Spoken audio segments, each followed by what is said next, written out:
السلام علیکم دوستو، کیا آپ نے کبھی خواب میں بندر دیکھا ہے؟ کیا آپ جانتے ہیں کہ یہ عام سا خواب دراصل ایک گہرا پیغام اور بڑی وارننگ بھی ہو سکتا ہے۔ کبھی یہ دشمن کی چال کا اشارہ دیتا ہے، کبھی بیماری کی خبر سناتا ہے، اور کبھی آپ کے گھر کے راز افشاں کر دیتا ہے۔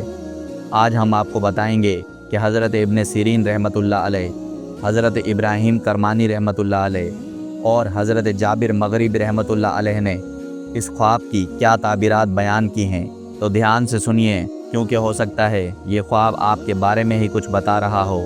حضرت ابن سیرین رحمۃ اللہ علیہ فرماتے ہیں کہ خواب میں بندر دیکھنا ایک فریبی، ملعون اور چالاک دشمن کی علامت ہے۔ اگر کوئی شخص دیکھے کہ وہ بندر کے پاس بیٹھا ہے اور بندر اس کا متی ہے، تو اس کا مطلب ہے کہ وہ اپنے دشمن پر غالب آ جائے گا اور اسے قابو میں کر لے گا۔ لیکن اگر خواب میں دیکھے کہ بندر کے ساتھ لڑائی ہوئی اور وہ اس سے ڈر گیا ہے، تو یہ اس بات کی نشانی ہے کہ وہ بیمار ہوگا مگر شفا بھی پائے گا۔ کبھی اس کا مطلب یہ بھی ہوتا ہے کہ اس کے جسم پر کوئی ایسا عیب آ جائے گا جس سے وہ نجات نہ پا سکے گا۔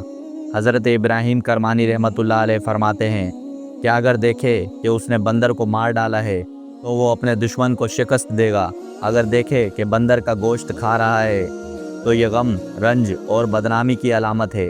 اور اگر خواب میں دیکھے کہ کسی نے اسے بندر بطور تحفہ دیا ہے تو اس کا مطلب ہے کہ کوئی اس کے ساتھ دشمنی کا اعلان کرے گا۔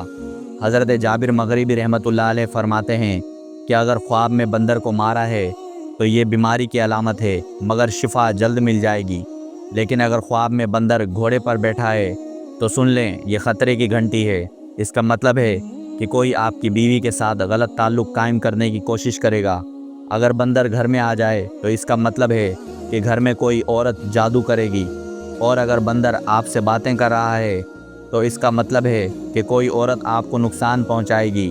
اگر خواب میں بندر نے آپ کو کاٹ لیا تو یہ بیماری یا گھر والوں کی بدزبانی کی نشانی ہے۔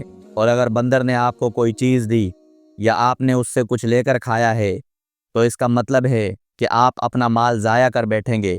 دوستو، خواب اللہ کی طرف سے ایک اشارہ بھی ہو سکتا ہے اور آزمائش کا پیش خیمہ بھی، اس لیے ان کی تعبیر کو سنجیدگی سے لینا ضروری ہے۔